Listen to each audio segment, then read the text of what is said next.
Hello, this is Villegas again to bring you the analyze phase of my 2021 MSGP Stormwater Pollution Prevention Plan or SWIP training project as part of the graduation requirements in the City of Albuquerque's Pre-Management Development Program.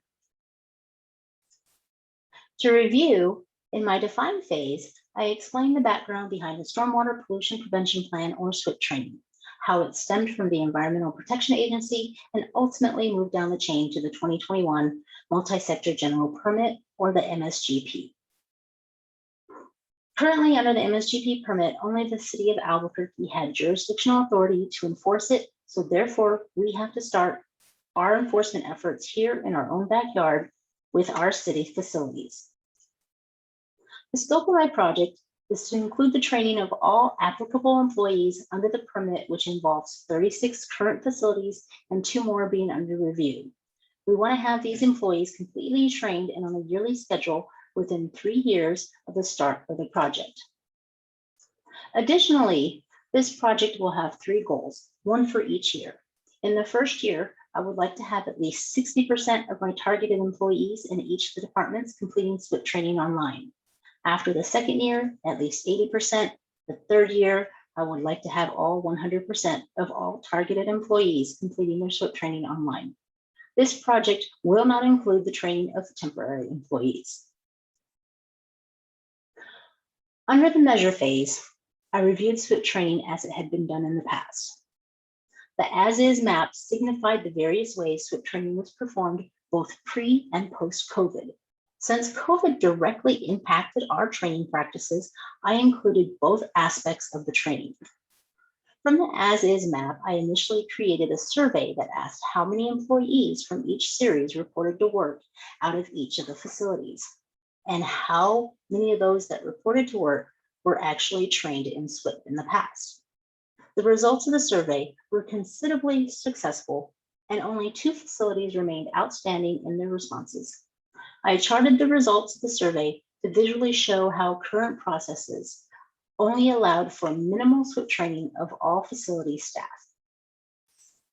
I concluded my define phase with the cost analysis, informing about fees that can be implemented from the EPA and the difference between cost and outsourced SWIP training as opposed to keeping SWIP training an internal process within the city.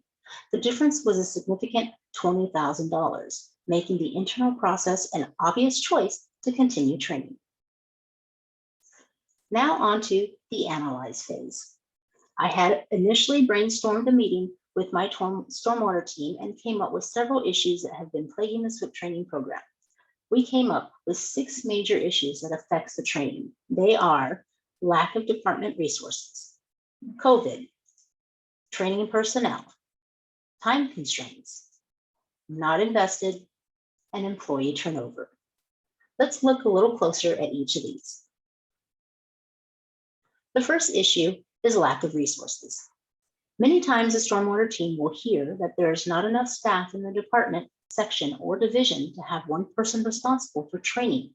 And additionally, the minimal skeleton crews that many of the facilities are working off of cannot take the time from their regular duties to spend a couple of hours on training. The second issue that came up was the impact of COVID. The pandemic, of course, changed the way many of us have to work. In 2020, the in-person training was either very limited or not at all due to state mandates, even illnesses and quarantine statuses. However, SWIP training was still a requirement by the EPA for all facilities. The third issue is how to train personnel. Many of the facilities have numerous field personnel who do not necessarily stay on site all day for all of their daily tasks. Other sites are quoting that it is not in their job description to do SWIP training, or there are not enough supervisors to train the staff they have because the supervisors are busy getting staff work done because of understaffing. And lastly, under this issue is the lack of management training in order to have higher level directive to meet the training requirements. Next on the list of issues the team concluded with is time constraints. Due to the various personnel work hours and shifts, there was not enough hours in a day to cover all staff shifts for all facilities. The fifth issue is the topic of not invested. This was a huge one because many of the staff do not see the value of training in SWIP. They state that stormwater is not important due to our arid climate, or we do not get enough rain for it to be an issue. The staff are not able to distinguish between how they've always done it in the years past and why they have to change the way they do procedures now in a different way because of SWIP. Lastly is employee turnover. Many of the sites lack the oversight to plan for the future, to actually train multiple people in the knowledge that they have regarding SWIP. So then when they leave, or if anyone else leaves, someone can easily fill those shoes. There is also not any communication during the hiring and orientation processes, which indicate that SWIP training is required on multiple sites. The fish diagram leads into the 5 whys. When asking the facilities about the 5 whys, it was discovered several other issues that did not come up with the brainstorming session with the stormwater team. Many of the 5 whys overlapped for each of the facilities that are covered under the SWIP. Therefore, the analysis of the 5 whys incorporated all of those into one 5 why for each facility. The only exception to the 5 whys is the Albuquerque Fire Rescue facilities, which includes the AFR maintenance shop and the AFR logistics warehouse. AFR is not part of the 5 whys because both of those facilities completed SWIP training for all of their staff before I was even able to ask the 5 whys. So let us look a little bit closer at each of these. Starting with streets and traffic engineering. They include, of course, traffic engineering, all of the street satellite facilities 1, 2, and 3, Arroyo Maintenance, Streets Pino Facility, and Double Eagle 2 Salt Storage Facility. As a note, traffic engineering did not have any issues training their staff. They started with small groups and were nearly done when I had asked them about it 1 month after the SWIP training was available online. They did, however, state it was difficult for them to train due to the time restraints and understaffing, but they were able to work around that through proper scheduling of all their staff. Streets, on the other hand, only had some supervisors and a few upper management trained when asked about SWIP. They had not started training any of their B-Series staff, claiming that there was not any time allowed for it. And so they felt, as a result, that those staff members did not have to train. Then, after a bit more investigating into why, they claimed it was the storm drainage team responsibility to train all staff instead of the section supervisors. After explaining to the facility that the storm team had put the training online and had provided it for ease of use, I believe I found the root issue was then revealed. It showed how the facility believes the storm training online training is just too long for each of their staff to take because they do not have that much free time after daily tasks are completed. We came to a compromise by explaining the trainings to these training specialists that they can modify the online training to include only about 1 hour of information instead of 2 hours. Streets then reluctantly agreed to start to work on training all staff. Transit includes both Daytona and Yale transit facilities. They both had a unique issue, which may or may not be resolved. Upon initial questioning about SWIP training, Transit claimed they should be able to train all their staff that report to the sites and that work there during the day. But they were unsure if they can train all the bus drivers that report to the facility and then leave. The drivers' schedules are pertinent to the city. They are understaffed and unable to modify those schedules due to public relying on the bus routes being on time. Additionally, the drivers are under specialized union contracts that may or may not allow for a 2-hour training session for each of them. And even modifying the training to a shorter 1-hour session may not be enough of a change to get all those drivers trained, especially since this specific training is not in their contract. The root of the problem for transit is the union bylaws, and at this time, it is beyond the scope of this project. For parks and recreation and golf courses, it includes Balloon Fiesta Park and the golf course, Arroyo de Oso Golf Course, Ladera Golf Course, Puerto del Sol Golf Course, and Los Altos Golf Course. The initial response to training was that they will not have time until the end of the year due to understaffing and time constraints.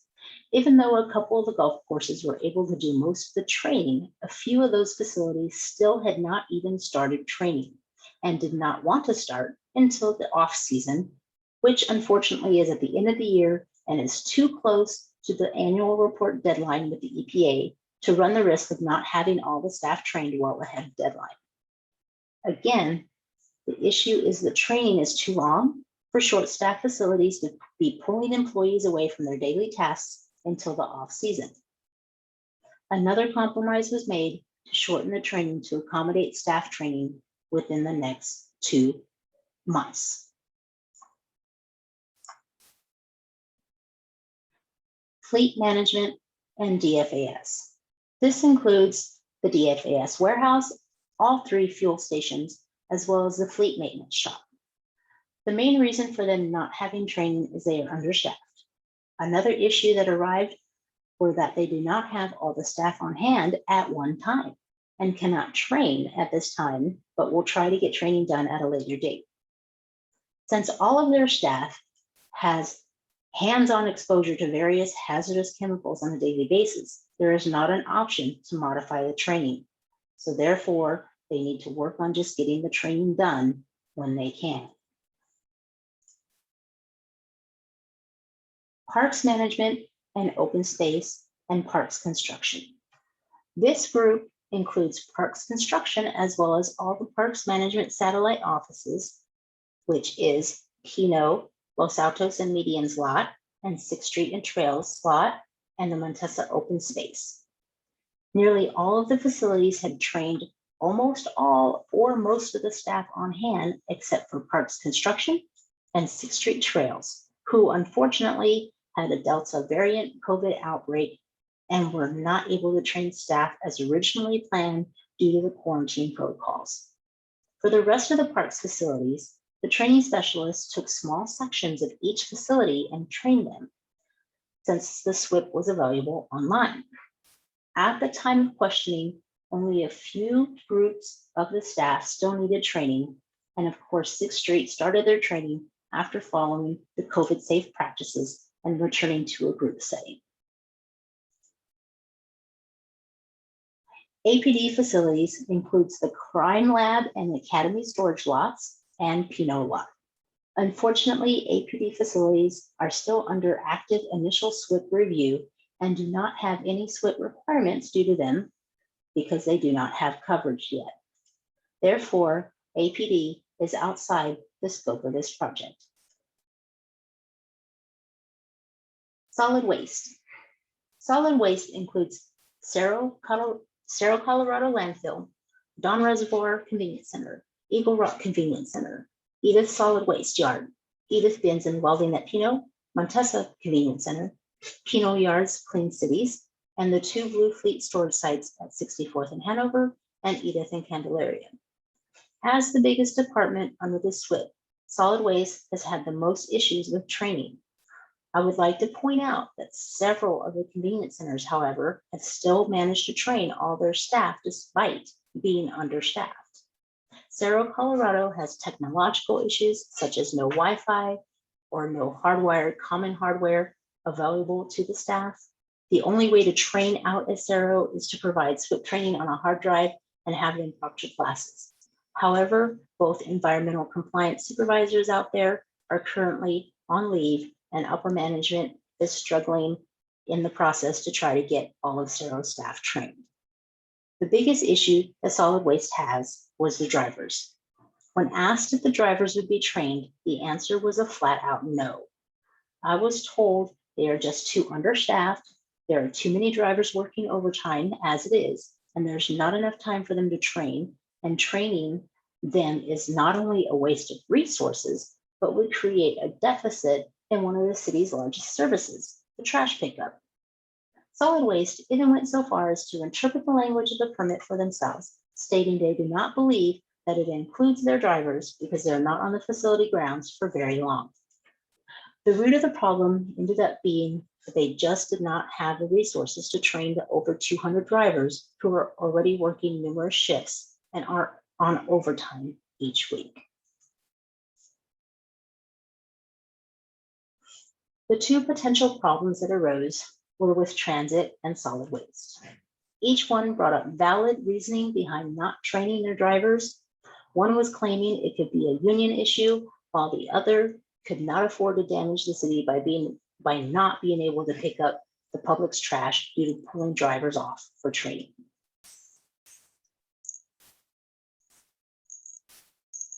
Each one of these potential problems could have a huge impact on this project for the following reasons.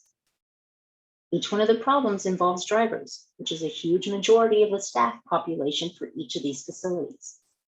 All of these drivers are on a vehicle which carries fuel, hydraulic fluid, antifreeze, oil, window washer fluid, and that's just to name a few of the hazardous materials that they have. Any of these vehicles can have an accident, which will result in a major spill, or they can just have a leak, which results in a spill either way. The drivers need to be aware of proper cleanup and stormwater. In the case of solid waste, those drivers not only pick up trash, which is a major contaminant to stormwater, but they also are not aware of much of what is thrown away by the public, which can include herbicides, pesticides, paints, turpentine, etc. Just because the public is told not to throw many hazardous waste chemicals in the trash does not necessarily mean that the public will do what it is told. All of that extra liquid material or leachate is drained into the limited reservoir, which still has the potential to be spilled or to be breached. The permit itself reads that all employees that are exposed to hazardous chemicals and waste will need to be trained. If drivers are not trained, the city will still be in violation of the EPA MSGP permit.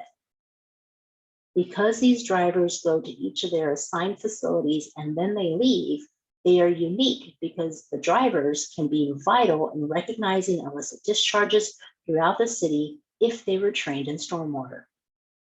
The logical deduction, all drivers must have some type of SWIP training, and we are currently in negotiations with these facilities to see how this will be accomplished. This ends my Analyze Tollgate. I would like to thank you for listening and hope you would join me for my next Tollgate, the Improve phase coming soon.